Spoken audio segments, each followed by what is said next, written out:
Le journal Écho de Lyon Décideur vous est présenté par SG Auvergne-Rhône-Alpes.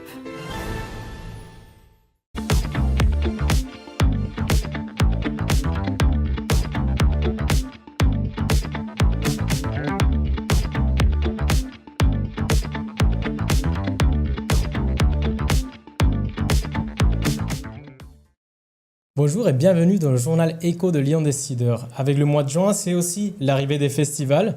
Dans quelques jours, c'est le grand retour du printemps de Pérouges qui fêtera ses 30 ans l'année prochaine. Coup de projecteur avec nos deux invités, Marie et Elsa Rigaud. Bienvenue. Bonjour à vous deux. Bonjour. Donc vous présentez le printemps de Pérouges comme le festival le plus vert, le plus populaire de toute la région, puisqu'il se déroule dans le parc du château de Saint-Maurice de Raymond. Sur les traces de la famille Saint-Exupéry, vous restez fidèle au département de l'Ain depuis le début. Oui, tout à fait. C'est déjà la 28e édition de notre événement Printemps de Pérouges qui a beaucoup changé de site en presque 30 ans de festival, mais qui là vient de trouver vraiment un lieu qui, comme on dit, coche vraiment toutes les cases, qui est ce magnifique parc de la maison d'enfance d'Antoine de Saint-Exupéry, qui est un parc de 5 hectares. Et on est en effet très gâtés par ce nouveau site qui appartient à la région Auvergne-Rhône-Alpes, qui nous le met à disposition. Et le public adore, vraiment plébiscite ce lieu, qui nous permet, à nous, organisateurs de concerts, initialement, d'offrir depuis quelques années vraiment une expérience totale de festival. Et c'est ce qui est très recherché aujourd'hui par le public. Le cadre, on pensait que c'était provisoire ou temporaire, mais finalement, ça continue. Alors, on espère le plus longtemps possible. En tout cas, on est effectivement ravis de pouvoir, pour la 3e année consécutive, accueillir le public sur ce site, que le public a vraiment adopté, adore. On a des retours extrêmement positifs et on espère vraiment pouvoir y rester le plus longtemps possible. Voilà, tout ça est en discussion avec les propriétaires, donc la région Auvergne-Rhône-Alpes. Et vous le savez, on aime bien les entreprises familiales chez Lyon Décideur. Est-ce que les Printemps de Pérouges, c'est aussi une entreprise familiale ? C'est de l'entrepreneuriat culturel au féminin, en tout cas, assurément, puisqu'on est à l'origine de cette initiative trois sœurs. Actuellement, on n'est plus que 2, notre 3e sœur ayant rejoint une autre direction professionnelle, mais en tout cas ça a été très porté et c'est toujours très porté par un esprit en effet familial, convivial, qui d'ailleurs a débordé sur l'ensemble de l'association, puisqu'on a une équipe de plus de 400 bénévoles, de plus en plus de demandes d'entrants, de nouveaux entrants bénévoles, et avec un noyau dur d'une petite centaine de bénévoles qui nous connaissent bien, que l'on connaît bien, et avec qui on partage effectivement un état d'esprit qui se ressent beaucoup d'ailleurs dans l'expérience festivalier, puisque chaque année, pendant le festival, vous pouvez d'ailleurs vous-même aller lire les commentaires sur nos réseaux sociaux. Ce qui revient souvent, c'est ça, c'est la qualité de l'accueil, l'équipe des bénévoles, le bon état d'esprit, la convivialité et à la fois, j'allais dire le professionnalisme entre guillemets, même si ça reste bien sûr des équipes de volontaires, mais il y a un vrai savoir-faire dans la qualité de l'accueil du festivalier. Et Elsa, on vous connaît moins que Marie. Est-ce que c'est dur de se faire un prénom à côté d'elle ? Est-ce que c'est dur de se faire un prénom ? Alors, non, je dirais pas vraiment. En tout cas, je ne me pose pas cette question au quotidien. C'est surtout plutôt agréable de travailler avec sa sœur, et puis avec Marie en particulier, parce qu'on est très complémentaires toutes les deux. Donc je ne me sens pas dans son ombre. On travaille côte à côte. Et en tant que co-directrice du festival, quels sont vos domaines de prédilection ? Alors, moi, mon rôle principal, on va dire, ça va être tout ce qui est gestion et développement des partenariats privés, entreprises, les mécénats, et puis également proposer une offre la plus qualitative possible dans notre village entreprise. Donc ça, c'est une grosse partie de mon activité. Et ensuite, je vais avoir toute une grosse partie administrative également, en lien avec la comptabilité, en lien avec les ressources humaines. Et il y a pas mal de boulot sur un festival aussi dans ce domaine-là. Donc voilà, ça c'est l'autre partie de mon activité. Et côté partenariat, c'est aussi quelque chose d'important pour le festival. Combien d'entreprises au total pour le festival Alors cette année, je n'ai pas calculé, mais c'est en croissance. C'est en croissance. On se rapproche des 200 entreprises partenaires, je pense, sincèrement. En tout cas, on a de plus en plus d'entreprises qui nous suivent. Donc ça, c'est vraiment la bonne nouvelle. Même si cette année, on va avoir un chiffre qui sera à peu près équivalent à celui de l'année dernière, qui était déjà exceptionnel parce qu'on a une date en moins, on en parlera peut-être tout à l'heure. Malheureusement, une annulation de dernière minute. Mais ça, c'est effectivement un point positif. Et c'est vrai que ce nouveau lieu nous aide quand même beaucoup aussi à développer nos partenariats. Ça attire beaucoup d'entreprises. Le lieu est hyper chic, on va dire. Chic, mais convivial et champêtre. Chic, convivial, champêtre. C'est vraiment esprit garden party. Et c'est vrai que c'est assez idéal pour inviter ses clients, ses collaborateurs dans un esprit décontracté. Oui, et puis il est bon de rappeler quand même que c'est un festival rural. Même si ça coule pas de source, hein, ça se passe dans un village de seulement 600 habitants, Saint-Maurice-de-Raymond, au cœur de la plaine de l'Ain. Et c'est vrai que d'avoir gagné du terrain sur le cœur de la plaine de l'Ain nous a ancré davantage sur le territoire, nous fait gagner aussi en partenariat. Et ça, c'est vraiment, elle est là notre progression pour l'avenir aussi. C'est d'aller chercher des TPE, PME, TPE, dans l'Ain, au cœur de la plaine de l'Ain, qui sont des entreprises qui de plus en plus d'ailleurs font des relations publiques et à qui ça parle. Et on a vu l'évolution en 28 ans sur ce sujet-là. Et en effet, le département de l'Ain, qui est le premier département industriel de France, nous promet encore quelques pépites et découvertes d'entreprises familiales pour beaucoup, et donc de plutôt petits groupes, mais c'est bien. C'est ce qu'on vise aussi dans la diversification de nos partenariats. Et c'est un festival qui reste quand même peu subventionné. Quel budget pour le... Alors là, les chiffres, je ne les ai pas en tête. Par contre, ça représente à peu près, en fonction des années et des billetteries, entre 5 et 8% de nos revenus, Printemps de Pérouge, de nos ressources. Ensuite vient tout ce qui est partenariat privé, très très gros. On est autour de entre 35 et 40% pareil en fonction des années. Et puis la billetterie, plus tout ce qui est recettes, bars, qui va être entre 50 et 60, voilà, en fonction des années également. Mais, ça fait 90% d'autofinancement, plus de 90% d'autofinancement, qui est quand même, je dois dire, un modèle assez rare aujourd'hui. En tout cas, qui tienne la route et qui perdure comme c'est notre cas. Donc, c'est sûr que notre réussite, si on peut parler de réussite, elle est vraiment là, d'avoir tenu le cap de ce modèle économique assez singulier, parce qu'il existe chez nous depuis le début, finalement. En n'ayant pas été accompagné dès le départ par des collectivités locales, on a dû se créer notre propre fonctionnement, modèle économique et donc réseau de financement privé. Et aujourd'hui, c'est ce qui fait que c'est quand même solide, même si notre industrie musicale est extrêmement fragile. Chaque année, on repart de zéro, quand même. Et combien de personnes sont derrière le festival pendant la durée ? Alors, à l'année, on est maintenant 5 permanents plus un alternant, donc on va dire 6. Et puis, ce greffe, là, en ce moment, au bureau, on doit être 8. Oui, on est entre 8-9. On va dire pour vraiment l'équipe permanente, le staff, le plus gros du staff full-time job, comme on dit. Et à partir de la semaine prochaine, donc il y a une centaine de bénévoles qui vont nous aider au montage, plus au moins une centaine de techniciens également, donc qui vont sur toute la semaine s'enchaîner, en fait, se suivre les uns les autres. Mais on va passer de 9 à quasiment 200 la semaine prochaine.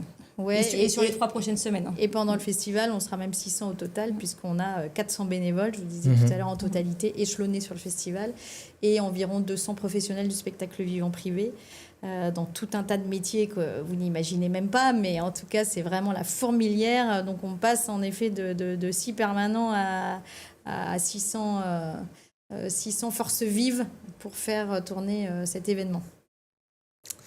Et une petite grosse déception, l'annulation de la soirée Eddie Michel. Cela fait partie des aléas du métier, mais c'est quand même un coup dur, j'imagine. C'est un coup dur. Il est derrière nous, on va dire. Ça y est. C'est pas la première fois qu'on a un coup dur, ni la dernière certainement, mais comme vous venez de le dire, ça fait partie des risques de ce métier. Il n'y a pas que celui-ci d'ailleurs, mais ouais, en effet, on a eu un petit coup de mou les jours qui ont suivi. Mais ce qui nous a quand même aussi sauvés, c'est d'abord l'unité de notre équipe qui vraiment a fait bloc et a été hyper efficace. Et ça, on nous a remercié aussi pour ça, notamment dans la séquence remboursement billetterie qui a été hyper rapide et qui du coup a suscité des remerciements aussi dans nos festivaliers, malgré leur déception de ne pas voir Eddie Mitchell. Donc finalement, même dans cet écueil et dans cette difficulté, on s'est rendu compte qu'on était une équipe qui tenait bien la route, qu'on était déjà super organisé et que ça roulait, quoi. Donc c'est une satisfaction finalement quelque part de voir qu'on a vite rebondi et qu'on a rebondi aussi par une date dont on va peut-être parler qui était complètement inattendue, qui est donc en fait une préouverture du festival qui nous permet de retourner dans la cité médiévale de Pérouges, parce que ça fait bien longtemps qu'on n'y était pas retourné, et qui nous permet d'offrir un concert donc un peu sur mesure là dans l'église de Pérouges, avec un artiste que j'avais repéré à la cérémonie d'ouverture des Jeux Olympiques Paris 2024, qui est notamment Félicien Brut, donc cet accordéoniste virtuose à qui Thomas Joly avait confié donc la scène du début de cette cérémonie sur le pont d'Austerlitz avec ses ailes bleu, blanc, rouge, et il jouait la foule d'Edith Piaf. Et en effet, là, il a lancé cette fameuse séquence. Donc, il sera à l'église forteresse de Pérouges pour un récital sur mesure violoncelle accordéon avec un programme aussi très original, puisque l'accordéon est avant tout un instrument complètement académique, classique, donc il y aura du répertoire classique, mais aussi qui propose ce qu'on appelle du crossover, c'est-à-dire qu'il peut jouer évidemment de la musique traditionnelle, du Piazzolla entre autres bien sûr, mais aussi du Piaf, donc Edith Piaf qui fait partie maintenant totalement, complètement, intégralement de son répertoire. Donc on se réjouit, c'est quelqu'un en plus d'adorable, et il devait faire l'ouverture donc d'Eddie Mitchell, mais il fera donc l'ouverture du festival finalement à l'église de Pérouges, et ça c'est pour la semaine prochaine, jeudi 19 juin, donc on a quand même une belle consolation. Et là justement, vous parlez effectivement de la programmation. C'est quoi le coup de cœur de chacun d'entre vous Nos coups de cœur, alors moi, peut-être plutôt Julien Doré, effectivement, qui va faire la vraie ouverture, on va dire, sur le site du château de Saint-Maurice de Raymond le mercredi 25 juin. Et juste derrière, Artus, qui sera donc le 27 juin, parce que c'est la première fois qu'on fait du spectacle humour sur du gros format. Donc ouais, ça va être un moment, je pense, vraiment sympa de vivre ça tous ensemble, une communion spectacle avec 5500 personnes ce soir-là attendues. En tout assis, ouais. Dans une nouvelle configuration qui est un peu un challenge qu'on s'était fixé aussi cette année, de tester cette nouvelle config. Puis notre envie de rire aussi, ça c'est une envie qu'on a de pas mal de commun, toutes les deux, de rire. Et c'est sûr qu'Artus, c'est bien notre profil d'humour, donc assurément ça va être une belle soirée. Moi, mes coups de cœur, c'est évidemment un peu tous les soirs, mais c'est, je dirais, Kenji Girac, parce qu'on adore ses chansons. Ça fait des années qu'on chante à tue-tête avec nos propres enfants, Les Yeux de la Mama notamment, et plein d'autres, et on reconnaît surtout son talent vocal. C'est vrai qu'il a une signature vocale particulière. Et je dois dire aussi quand même Gims, qui m'interpelle depuis, plus les semaines passent, plus les jours passent, les semaines et mois, et ce succès complètement implacable là est énorme, puisqu'il rajoute sans cesse des LDLC ou des arénas, et c'est complet à chaque fois. Et en effet, on n'avait pas forcément vu venir ce succès phénoménal. Et j'avoue qu'en écoutant ou en regardant ces clips de plus en plus, je comprends vraiment ce succès populaire incroyable. D'abord, c'est une voix aussi, Gims. Dans l'art urbain, entre guillemets, il se distingue vraiment, on va dire, de ses confrères. Il a cette voix presque lyrique, assez exceptionnelle. Et puis, il reprend, et ça je suis plus étonnée, des chansons traditionnelles d'un peu partout en Europe, et notamment son dernier grand succès, Ninao, qui reprend un chant géorgien traditionnel, folklorique même. Et là, je le trouve assez fort là-dessus, parce qu'en fait, il nous délivre des vraies chansons traditionnelles, complètement enfouies et inconnues du grand public, et il faut voir le monde que ça déplace. Donc j'ai envie de dire bravo, et ce sera en effet ma grosse découverte de l'année. des grands noms de la programmation. Un mot aussi sur la dimension gastronomique et festive qui a aussi sa place dans le festival. Alors, pour illustrer... On va mettre Pour illustrer la partie gastronomique, on vous a amené cette avez année ramené les casquettes. des goodies, enfin une partie des goodies qu'on va vendre cette année sur le site, dont celle-ci que je porte, dont on est très fiers, qui est la casquette du fan club Pâté Croûte. Alors on aura aussi les t-shirts, on a toute une panoplie. Oui, parce qu'on aime rire, on aime manger et boire aussi, toutes les deux, ou en tout cas on aime la convivialité et le partage. Donc effectivement, le Pâté Croûte avec le champion du monde 2018, Daniel Gobet, qui sera présent et qui est une des stars de notre... Daniel et le Pâté Croûte sont des stars du festival, mais aussi plein d'autres food trucks ou restaurateurs Paul de Bocuse, grand le mondial renom, de la praline, voilà. qui est mis aussi à l'honneur. C'est gastronomie qui va tenir un nouveau stand de chant de patates. Donc, c'est de la musique dans les pommes de terre. Ça va être nouveau. Et puis, c'est un restaurant gastronomique Saveur de l'Ain qui marche bien aussi. Donc, c'est vrai que notre public, c'est ce que je vous disais tout à l'heure en intro, vient pour l'expérience festivalière de façon générale, pour la gastronomie et la musique. Et ils sont là à l'heure. Je peux vous dire qu'à 18h, tout le monde est sur le site, à vos marques préparées, avec des nappes à carreaux qu'on met à disposition. Et le site s'y prête vraiment, quoi. C'est un géant déjeuner sur l'herbe ou dîner sur l'herbe en pré-concert. Et c'est vrai que c'est chouette. Et c'est très familial parce que les gens viennent aussi avec leurs enfants beaucoup, leurs amis, leurs enfants. Et c'est vrai qu'on voit qu'il y a... C'est sécure, hein, c'est safe parce que c'est en plus un lieu clos de mur avec une jauge qui a baissé un petit peu en nombre mais qui du coup, bien sûr, donne une dimension presque plus intimiste et, si on peut dire. On est quand même 9000 par soir à peu près. Mais oui, c'est ça, c'est une fête et c'est un rendez-vous. Avec ces belles casquettes, avec ce joli hommage au Pâté Croûte, je vous remercie Marie-Elsa Rigaud. Bon Merci. festival, bonne fin de semaine et à bientôt dans le prochain... Je pense que ça vous va bien le jaune, essayez. Je suis sûre. Avec votre chouette accent. Ouais, magnifique. Excellent. Voilà. En Espagne. Olé. Merci beaucoup et à bientôt dans le prochain Journal Éco. Merci.